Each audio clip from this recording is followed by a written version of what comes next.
Go on, be careful. Go on. Beth, look who's here to see you. Oh, I'll take your coat. oh, no, Rach, I can't stay. I've got tons to do. And besides, looks like someone's ready for bed. I know, yeah.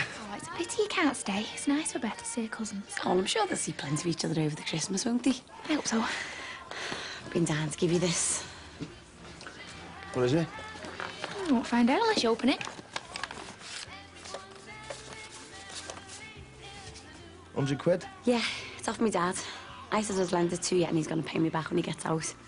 And what's it for? Well, he knows that he's a hard up. He thought it might help get the kids a few presents and that. Don't want it. What do you mean you don't want it? Thought you'd be glad of it. Jackie, this time last year, I was in a hospital bed in a coma. And then it was months in a wheelchair, having to rely on people to look after me, to feed me, to clean me. Now I'm back on my own 2 feet, and that's the way I like it. I don't want to be beholden to anyone. So you tell me, Dad, thanks, but no thanks.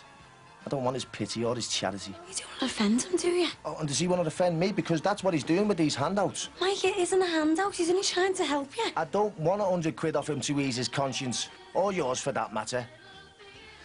Right. I'm going to bed. I've got to work tonight. Night, love.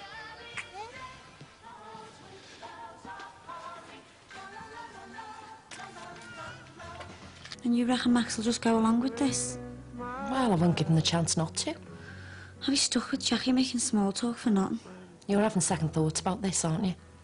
I don't know. Think it'll work? I'd put money on it. Casey, I'm sorry, but what is it you're after? You're screaming for revenge 1 minute and then acting like a terrified kid the next. Those Dixons tore your life to shreds, and they didn't even give you a second thought. Ron killed the man you were going to marry, the man you were going to spend the rest of your life with, and he's going to be out in less than a year. And what did Jackie, your so-called best mate, do, eh? She sided with her dad, that's what she did, because you don't matter. So you're up for it? I wasn't going to, but... You know when Jackie got married, I went round there. Stupid, I know, but I did. Me and Robbie. He was always mine, watching the girl he'd been engaged to with a new husband. And I just watched them, kissing in the garden. And Clint was barely cold in his grave, and there's my best mate having the happiest day of her life. I never thought of that before. You'd have thought she'd have postponed it, wouldn't you? Or at least get married somewhere else. I mean, having a do where Clint was shot, it was literally dancing on his grave. You know what, Tammy, I thought, well, it cannot get any worse than this. So what are you going to do? Be a doormat for the rest of your life? Or give Jackie a taste of what you've had to deal with? Good. Give it a week, and their marriage will be history.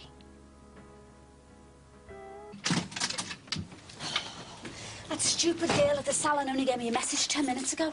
What's up with Auntie? He was fine this morning. He's fine. I mean, he's not ill, he's not sick. Well, what's up with him then? Mart? Are you okay? I've never seen him like that before, Di. My own son, I just didn't know what to do. What was he saying? How he couldn't go to school, how they were going to kill him. But the poor lad was terrified. I thought we were dealing with this, I thought he was, but it must be so bad. I mean, if you'd seen him... He's come to me a few times and said that he was worried and... What did I say? Oh, go on, you'll be all right. I didn't see this coming, Di. What are we going to do?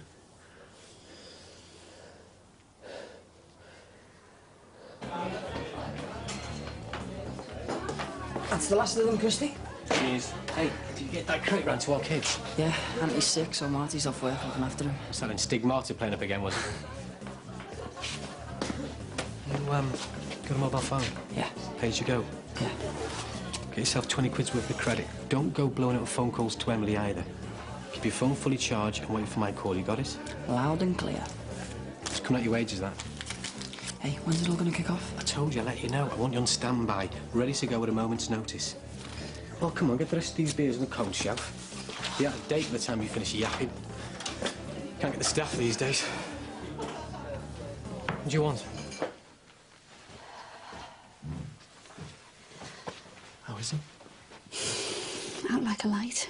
Must be some sort of, I don't know, nervous exhaustion or something. I'm wondering if I should phone the doctor. Do you think he's all right? He's scared witless, I know that. No, I mean, do you think there's something wrong with him? His life's been made a misery by those two at school. That's all that's wrong with him.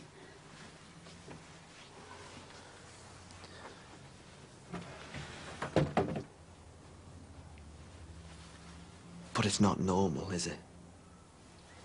What? Well, when I was his age, it was all about mates and football and getting into bother. You're trying to tell me you'd be happier if he was kicking a ball 24 hours a day and robbing cars? I can't remember the last time he had a mate round here, can you? I mean, I can't even name one of his mates. And at school, I catch him sometimes on his own and all the other lads are messing around. And Aunt Anthony always seems to be on the sidelines. Well, Steve wasn't like that.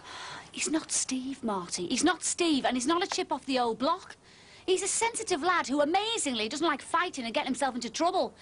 And if that makes him abnormal, then I, for one, am bloody glad of it. I don't mean that at all, and you know it. I just can't help thinking that this rubbish he's surrounded by is doing him damage. And who surrounded him with rubbish? Di, just look at his bedroom.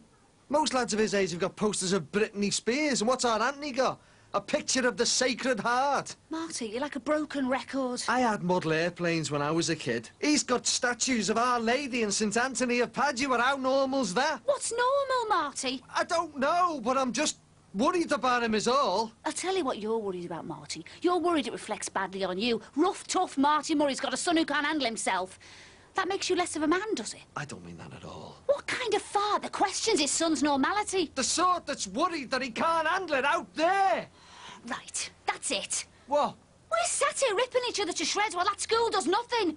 Well, what do you suggest? He stays home until he gets sorted. So, any luck down the distance learning resource centre? There's a few things there, yeah. If I put an order in, I'm going to pick up some copies tomorrow. I meant to ask you before, could you put what you've got on a floppy for me? Yeah, no sweat, easily done. Great, then I can work on it from home, because when my mum went to Brussels, she left us this laptop. Laptop, eh? Oh, it's not all it's cracked up to be. It's got a handle to wind her up at the side. So, did you find anything else? Yeah, I got a few things there. Might give you a bit of food for thought. Like this one.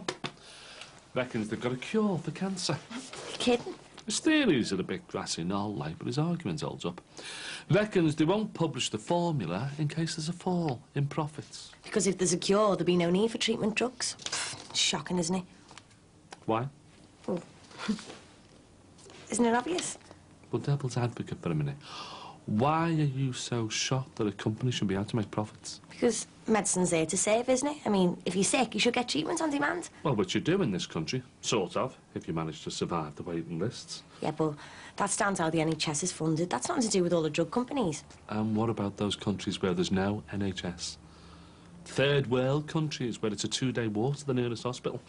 And even if you do survive the walk, you might not have the money to pay for the treatment. I mean, even here, if you're after a particular treatment and you live in the wrong part of the country, you're out of luck. You know who I should talk to? That Neil. He's always being whisked off on these expensive lunches, you know, by the drug reps. Bet he'd know a thing or two. A bit of inside information, eh? He'll give you the pen? Yeah. I don't know, free pens for our GPs, sticky notes, free tellies in the waiting room. The amount they spend on advertising to pay for a few hundred immunisation programmes, I'll bet. Right. I best get home and get this read. Oh, thanks again, Jimmy. Oh, half this stuff I never would have found. Do you know what I think? You should get down to the uni, get into some lecturing. I think you've got a gift for it. Oh, yeah, I used to like my teaching days. Got a little present off the kids when I left. Still got it. Oh, well, when I win the lottery, you're going to get another big thank you present. Thanks again, Jimmy. See ya. See you, love. Take it easy.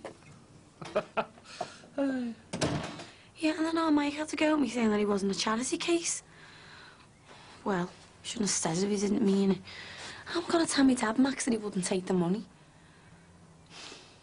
Yeah, the kids are fine. They're playing upstairs while I was tidying up. Oh, look, I better go. Someone's at the door.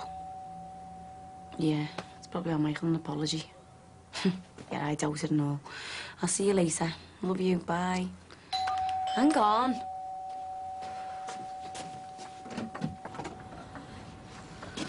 Don't worry, I'm not here to wreck your car. Look, I don't want any trouble, right? I've got the kids upstairs and I don't want them getting upset. I'm not here to fight.